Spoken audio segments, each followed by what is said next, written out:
And now it gives me great pleasure to bring up our wonderful panel. Let me start with the only man of the panel, who's just being, I think, wired. Till Rosenberg is a professor of chronobiology and vice chair of the Institute of Medical Psychology at Ludwig-Maximilius University in Munich. And in case you don't know what chronobiology is, it's a field of biology that examines how living organisms adapt to solar and lunar-related rhythms. And he's absolutely fascinating on the subject of how much sleep we need to wake up refreshed without an alarm, and the fact that we get 2 hours less per night than 50 years ago, which is absolutely amazing if you think of it. Then Denice Kronau. Denice, oh, here, you can start coming in. Come up. So Till Roenneberg. Here, please sit here. Oh, actually, if you can sit here. Yeah. Then, please sit down. Denice Kronau is the Chief Diversity Officer of Siemens. She's been in the corporate world for 30 years. Her book is called Falling in Love with Work, a practical guide to igniting your passion for your career. She actually blogs for the Huffington Post US, and we look forward to having you on the Huffington Post Germany. And there are a lot of great issues that Denice has been covering around success and unplugging and recharging. Then Kristin Rübesamen. Kristin holds an MA in German and Russian literature, and in 2010 published her book, Everyone is Enlightened, Confessions of a Yoga Teacher, and co-authored a book called Great Yoga Retreats.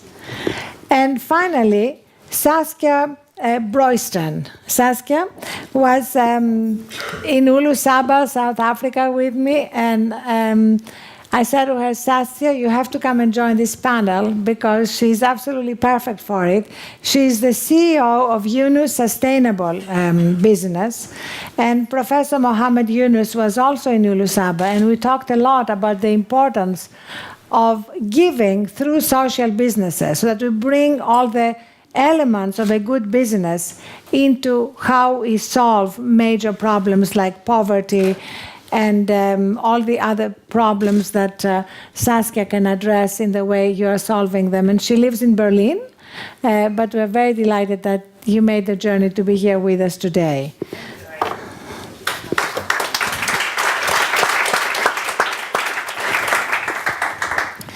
So if I may start with you, Professor Roenneberg, you've written a lot in your research about the impact of light on human beings and how much less sleep we are getting. And when I saw you last night, you talked about the importance of increasing awareness around these issues. So you have a very important, influential audience here. If you want them to leave today knowing something they don't know now, what would that be? Sleep is something we know too little about. Despite of the fact that, if I may pick up the third metric, there is a daily third metric, and that is sleep. One metric is work, and one metric is not work, and the third metric is sleep. You've already mentioned that humans, especially males, are giving a counterbalance to, they used to say, mine is bigger, and now they say mine is shorter, and they mean sleep. Okay, I hope somebody is tweeting that. Huffington Post Germany is already trending on Twitter. After this, it's going to go wild. But that's the wrong way to look at it, because we all know that quality is also important, right. And quality of being awake depends on the quality of our sleep. And we know too little about our sleep. I actually think that sleep research has found out an enormous amount about the nitty-gritty details, how sleep is regulated, how sleep is initiated, what hormones and neurons are within this mechanism. But we don't really know what sleep is in real life, because all we've done is measure sleep in laboratories. And that's why I think we have to go out and collect an enormous amount of data from people who are living their normal lives over a long time, from North Norway down to South Africa, from the east of a time zone to the west of a time zone, from people who live without electricity to people like us. Because, as you mentioned, light, nowadays we don't give information to what is very necessary for sleeping, and that is our biological clock, which you already mentioned, chronobiology. We have very little light while we're inside, and we are all the time inside. And then we have ad libitum light at home. And therefore, we have created something which evolution never anticipated. And that is, we create our own light-dark cycle. The only time when we give our biological clock darkness is when we sleep. But sleep is actually an output that comes out of the biological clock. And when you close a loop, and that's a modern thing, then really things can go really wrong. So light is incredibly important. If you look at light profiles of us, you see nice ups and downs, and then if you compare them and graph them over the course of the day with somebody who works outside, you don't see them anymore, because the people who work outside get 1,000-fold or even more light. And for somebody who works outside, they actually are allowed to look at their screens at night, because the brain says, nothing compared to what I've seen over the course of the day. Whereas if we always are inside, the power of the light, which is so powerful onto the clock, the power of the little light we see is relatively large, because the brain gets confused. What is day and what is night? And therefore, I would suggest what we need is a new level of sleep research, and that is a human sleep project, a global sleep research, where we take advantage of people who like to measure nowadays their own activities and plug them all into a huge data bank and look at sleep in millions of people actually measured. And then we do a hypothesis, and then we come to things that we still don't know. How can I objectively judge whether a sleep was good or not? Just by asking people to report about the time that evolution has created to be an unconscious time? That's not the way to do it. But that's in a way what we still do. We ask them, how did you sleep? Do you know how you slept? No, you know how you feel when you wake up, but you don't know how you slept. And I want to know something to measure how good was that time that evolution set aside as sort of the third metrics in our lives. Fantastic. I volunteer to be a guinea pig in your research project. Thank you. Denice, you wrote that in 2002 you actually burned out and you wanted to quit your job altogether, which, incidentally happens a lot more often than we realize. You actually took a sabbatical for 6 months. And I happen to be a big believer in sabbaticals. I don't know why they only happen in academia and so rarely happen They don't have it in Germany, by the way. They don't have it in Germany? Okay, I think the Huffington Post Germany should do a campaign for the return of sabbaticals. Anybody here has taken? We do have them in Germany in academia. You do? Sabbaticals, of course. Okay, well, let's have a debate about it. But clearly, they are very important. And I'd love to know if you can tell us what impact did that have on you and on your life after that. Thank you. And I'll talk about that in 1 second, but I want to just tell you a quick story and why I was so thrilled to be invited to participate in the discussion about the third metric. 8 years ago, it was just before I was burnt out. I actually took a sabbatical in 2006. And 8 years ago, I was at dinner with my husband. It was our anniversary. And we were in Chicago, and it was August, and it was a beautiful night. And we go to this restaurant in Chicago that sits on the edge of a park, so from the windows we can see the skyline of Chicago, and it's just dusk, and the lights are coming on, and it's just a nice evening. And my husband gets a phone call, and we're sitting at the bar, so he goes out to take his calls so not to disturb everyone else. And I'm sitting at the bar, and I can see his silhouette against the lights of the city. And this thought pops into my head saying, if you were to die tomorrow, this will have been enough. Your life to now will have been enough. And at that moment, everything's been extra.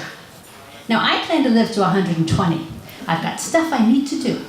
So I'm not hoping to die in the next few minutes, especially not now. Serving start to this event. Panelist guys, third metric is important. But my comment to all of you was, that was such a gift for me because I'm the oldest of 4 children. I started working full-time when I was 16. Working is important to me. I've worked a lot. And at that point, I was just about to the point where I needed to be stopping working. And so I got very burnt out. I was the CEO of a $100 million company. I was going to India for 4 hours from New York, like you do. Doesn't everyone here do that? Show of hands? No, I guess not. And I was just so frazzled that I had to take a break. So I went into my boss and said, I called him on a Saturday at home. We both lived in New York. And I said, Klauss, can I come see you? And he said, as long as you're not quitting. So I said, and I didn't say anything. And then after I hung up the phone, my husband said, see, that wasn't so hard. I'm worried about how to tell my boss I was resigning. And I went in and he said, how about taking an unpaid sabbatical instead? Do you need to leave Siemens or do you need to just stop working? I said, well, I need to stop working, but I love Siemens and my team and my colleagues. So I took a sabbatical. And during the time off, I ended up making a pen pal friendship, if you will, through email of a colleague of my husband's who works at UCLA, Dr. Michael Phelps. Never met him, but we ended up exchanging emails about what's important in work and what's important in life. And when you write to a complete stranger about what you think, all of our friends and our family, they fill in the blanks for us. We can be really lazy about explaining something because they know our backstory. But a complete stranger has no idea. And so when you write something and then they respond to it and you realize, oh, no, that's not what I meant. And so in writing what I thought to a complete stranger, I realized I didn't need to quit my job. I loved so many things about my job, working with a team, setting a strategy, leading a business. But the way I worked at it was completely stupid. And I needed to be different. And so now the big change, and this is a huge insight, and I'm giving you all the big secret, which was, instead of doing my best every single minute, trying my best would be enough. And that little mental switch for me has made all the difference. And when I came back from my sabbatical, I ended up running a company 10 times bigger than the one I left. And most people said, my God, you burned out on the last one. How are you going to do this one? And I'm like, I'm relaxed. I don't sleep well, to your point, but I'm really relaxed. And so that, I have to say, the time off let me reconnect with what was important to me. And then the experience from dinner with my husband just made me grateful. So my third metric is really underpinned with gratitude, I have to say. And every moment, I'm happy in this moment, because why not? This is an amazing time to be in. Thank you so much. That's beautiful.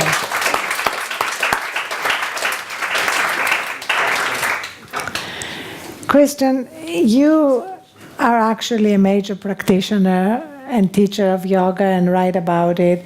And yoga has become a phenomenon now. A lot of people are giving up their jobs and becoming yoga teachers. I was recently at a conference moderated by Fareed Zakaria, who moderates a CNN show on geopolitics, and his wife had left Bain to become a yoga teacher, and she was talking about what that meant to her. And we did a story in the Huffington Post recently about how many people are doing that. So what is the appeal of yoga to you and the way you see it around the world in terms of the third metric? For the third metric, really is this working? Yeah. Yes. For the third metric, really you have to be willing to let go of fear.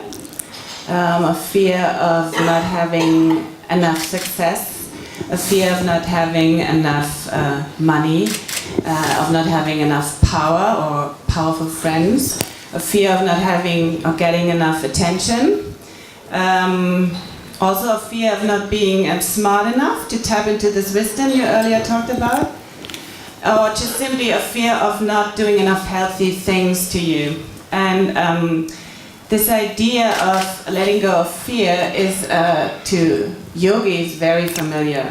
It's something we've been working on for 2,000 years. It's a tough call. In our understanding, fear really is the main obstacle to attain happiness, or after all, we're Germans, we don't trust big words. Attain contentment, yeah, Zufriedenheit. It's a big obstacle, and one of the other obstacles really is in yoga philosophy, ignorance. First one, ignorance. In Sanskrit, translates to avidya, like non, and vidya, seeing, like not understanding. And so for me, I think yoga deals with the question of perception, how we look at things. And the most important question today, I think, is what's really valuable. And I think people think if they're busy, they are of value. And they want to be, and they want their existence to be of value. We all want our existence to be of value. So I think we need to change our conversation about what's valuable. And if it's busyness or what else could fill in. Should it be a peaceful energy that allows us to be compassionate, or is it more a fearful or fatigued, for those of you who know the term fatigue society, like a fatigue energy with ticking off a to-do list that eventually doesn't mean anything?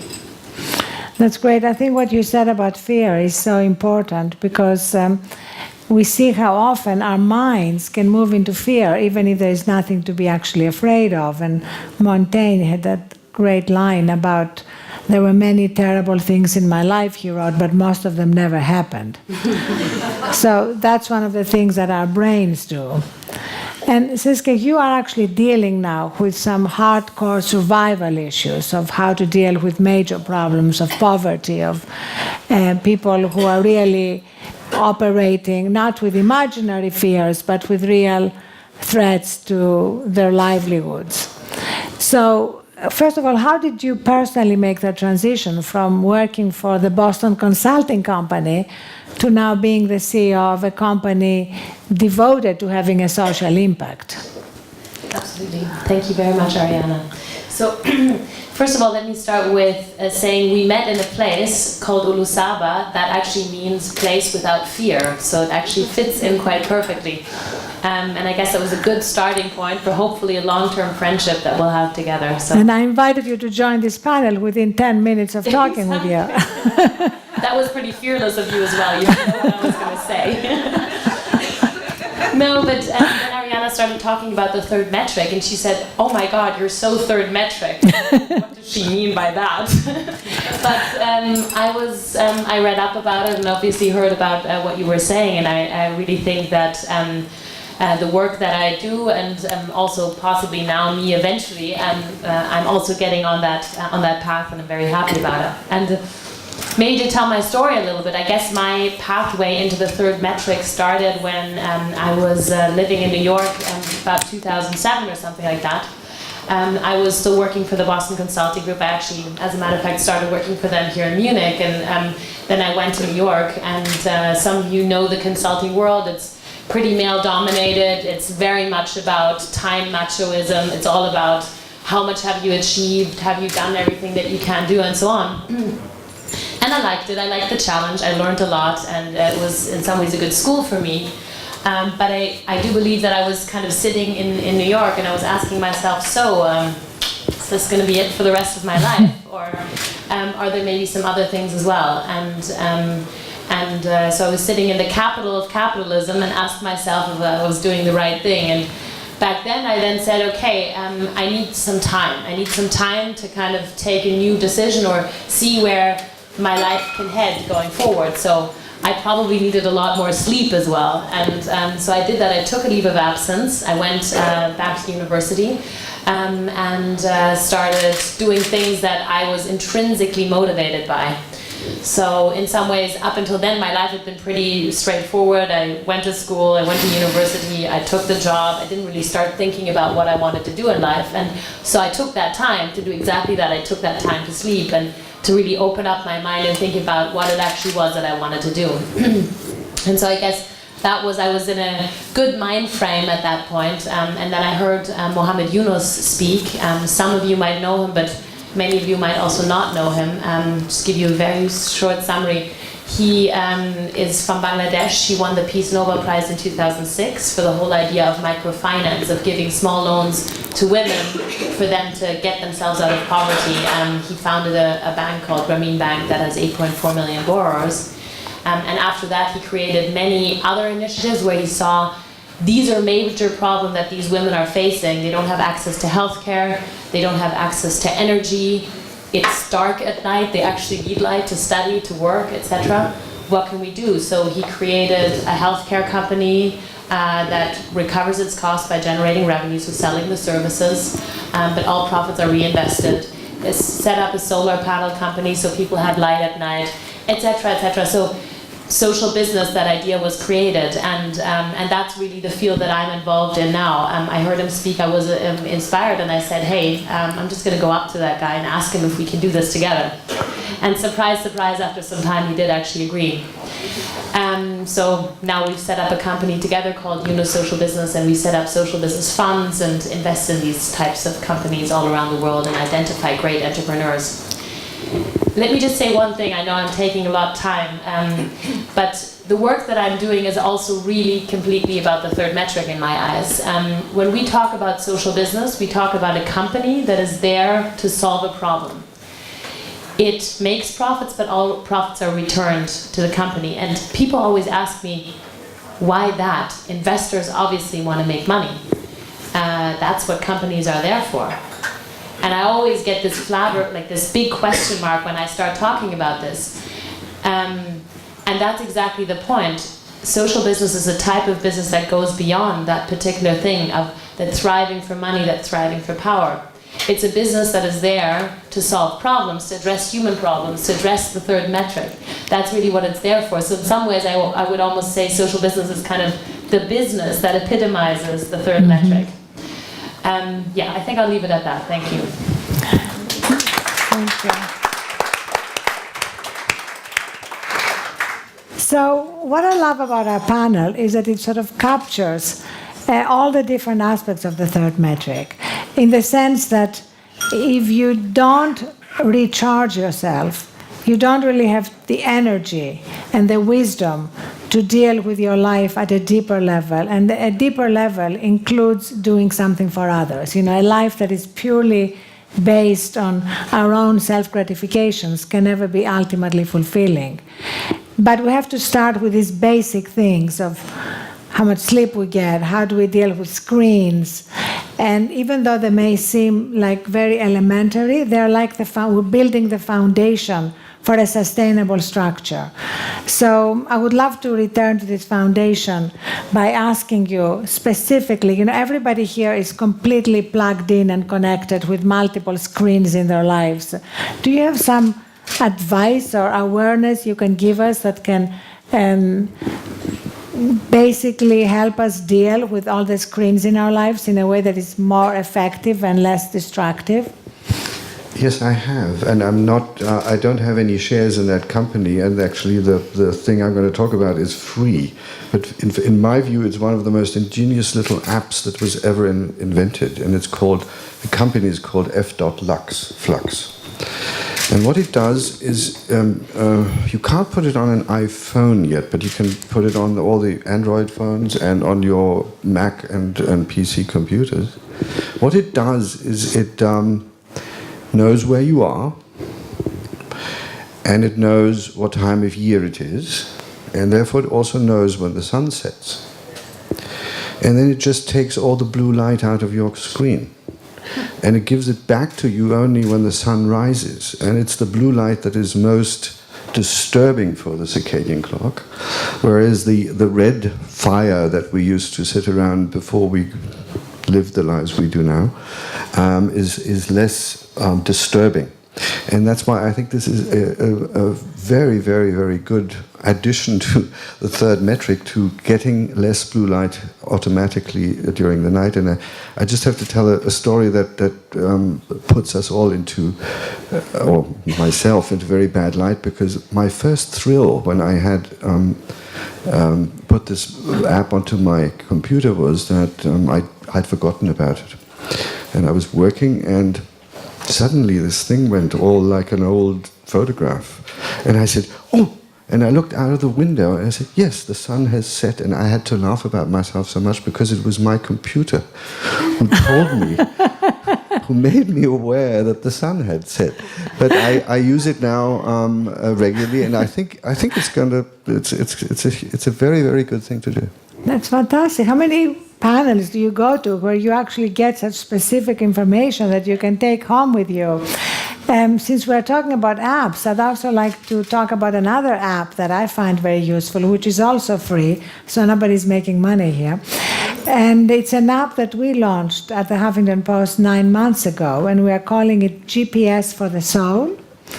And it's unfortunately only available on your iPhone, so you see they complement each other. And it basically gives you a proxy for your stress level, your heart rate variability, by putting your finger on your camera sensor. And then you launch a guide that you create of all the things that in your life help you de-stress. In my case, my guide is public, and you can see it. It includes a lot of pictures of my daughters when they were young and unproblematic a long time ago.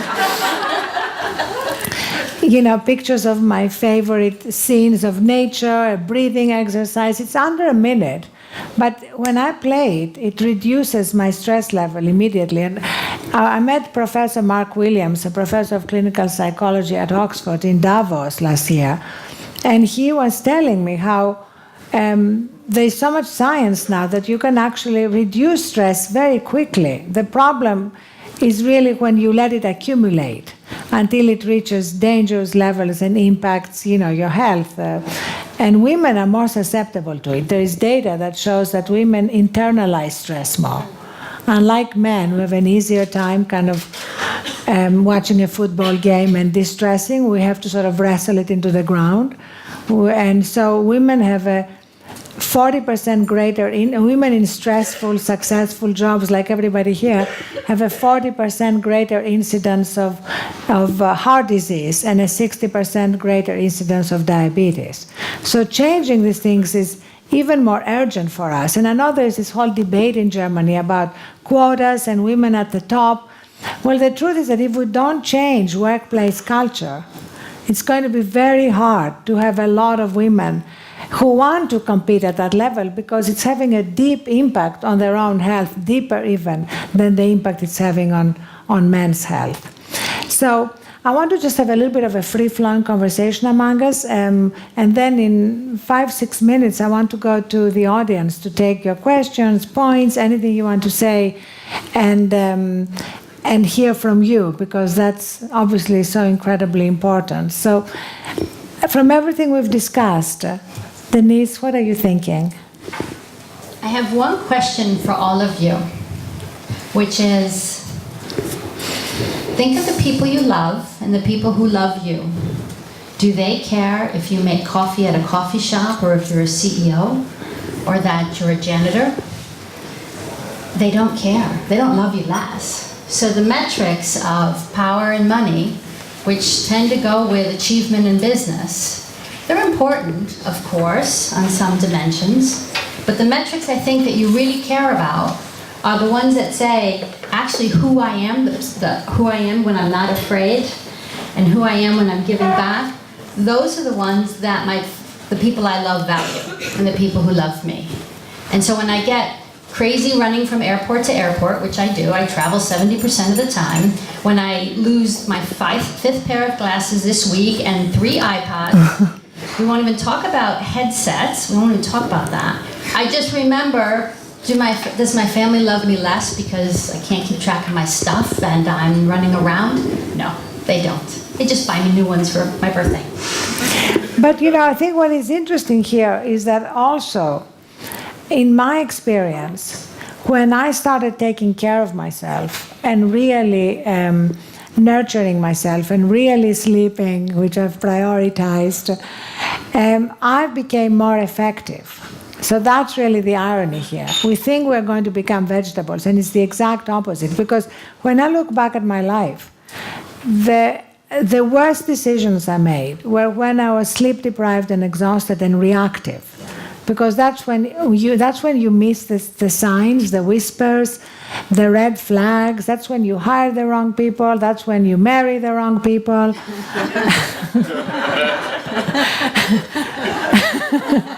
I did both.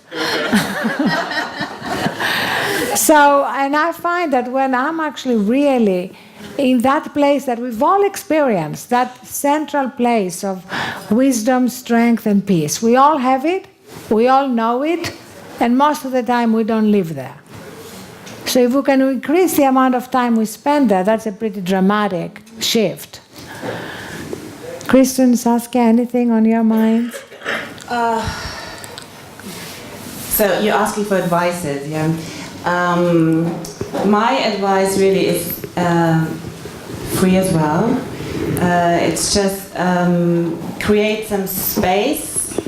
When I used to be a TV producer 15 years ago, and then moved to the States with my family, and I knew something was missing, and it actually really comes down to space. I wanted that space in my joints, and I wanted it in my head. And it's really just maybe a split second or a couple of minutes. In the States, you do have this huge movement of mindfulness. So already children in school sit for a couple of minutes and just watch their breath before they start school. And it's just really this very small period of time that you should create, because that could help you to reflect on what you're doing, and then you can always decide, do you want to change something or not? So rather than like coming with lots of advices, create this space, or the Buddhists, I'm not a Buddhist, say emptiness. Like create the space, leave it empty. Free advice. And one more thing, in Yoga Easy, the company I'm running, Germany's biggest online yoga center, we even have practices for like 3 minutes, 6 minutes. People can always practice. So you don't have to make big changes. You can make small adjustments, and it will have a big impact. That's great. Great, I'm excited to start using that. Because always when I travel like you, I always have the feeling you can't do any of this. You feel completely disconnected. We have an app, but that's not free. No, I mean, probably one point, I guess, Arianna, that you were bringing up several times in Rübesamen, and I think you also mentioned it today, but that was really important for me, because I've been thinking that for a long time, is somehow nowadays we still all define success in this term money, and in this term power possibly as well.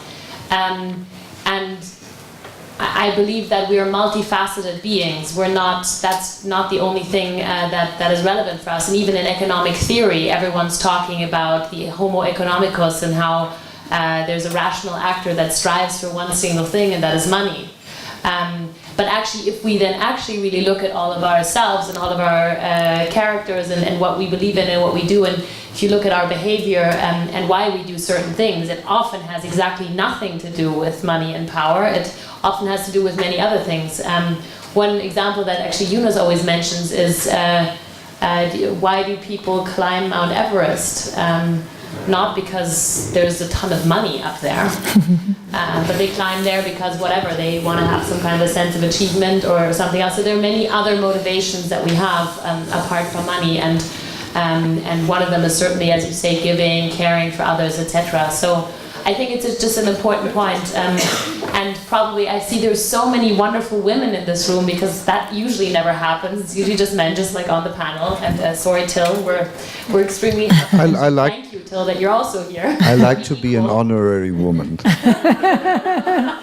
We wanted to have a little quota, you know.